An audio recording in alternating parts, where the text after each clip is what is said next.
దక్షిణాదిన కుంభకోణంలో 12 సంవత్సరాలకు ఒకసారి మహామాఘ మహోత్సవం జరుగుతుంది. 1956లో ఆ ఉత్సవం ఫిబ్రవరి 25వ తేదీన తటస్థించింది. ఆనాడు కుంభకోణంలోని మహామాఘ తటాకంలో స్నానం చేయడం పాపనోదకమని, మహాపుణ్యప్రదమని హిందువులంతా విశ్వసిస్తారు. కంచి నుండి కాలినడకన కుంభకోణం వెళ్ళి ఆనాడ పవిత్రోదకంలో మునిగి కంచికి తిరిగి రావాలి అని స్వామివారు అభిలషించారు. కానీ అప్పటికే కొన్ని నెలల కిందటి నుంచి స్వామివారి ఆరోగ్యం అంతగా బాగుండటం లేదు. ఆ స్థితిలో కంచి నుండి కుంభకోణానికి సుమారు 165 మైళ్ళు కాలినడకన ప్రయాణం చేయడం ఆయన ఆరోగ్యానికి మంచిది కాదు అని శిష్యులు ఆందోళన చెందారు. చివరికి ఆలోచించి మద్రాసు నుండి ఒక వైద్యుడిని పిలిపించి స్వామికి పరీక్ష చేయించాలి అని నిశ్చయించారు. 1956 జనవరిలో ఒక ఆదివారం నాడు వైద్యుడు ఆధునిక పరికరాలతో కంచి వచ్చారు. మద్రాసు నుండి మరి కొంతమంది శిష్యులు కూడా ఆయన వెంట వచ్చారు. అత్యంత ఆధునిక పరికరాలతో దాదాపు అరగంట సేపు స్వామివారిని ఆమూలాగ్రంగా పరీక్ష చేశారు.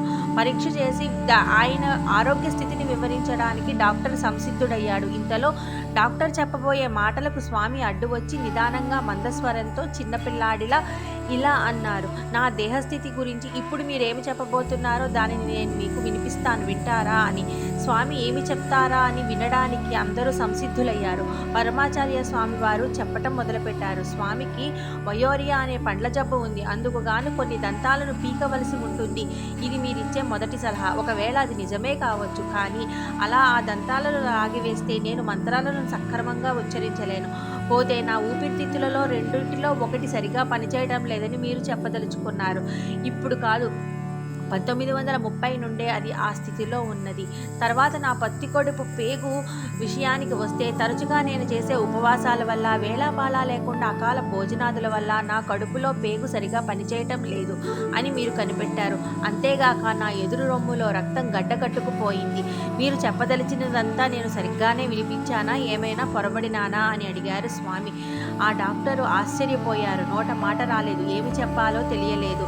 ఆయన స్వామికి మంచి ఆహారం, వేళకు భోజనం, పూర్తి విశ్రాంతి ఈ 3 అవసరమని సలహా ఇచ్చి స్వామికి నమస్కరించి తన సామానంతా సర్దుకొని తిరిగి మద్రాసు బయలుదేరారు. ఏమైతేనేం ఆ సంవత్సరం మాత్రం స్వామి కుంభకోణ ప్రయాణాన్ని చేయడానికి వీలు లేదని శిష్యులంతా పట్టుపట్టారు. వారి మాటలను కాదనలేక స్వామి కుంభకోణ ప్రయాణాన్ని రద్దు చేసుకొని కంచిలోనే ఉండిపోయారు. అపార కరుణా సింధుం జ్ఞానదం శాంతరూపిణం శ్రీచంద్రశేఖర గురుం ప్రణమామి ముదావహం.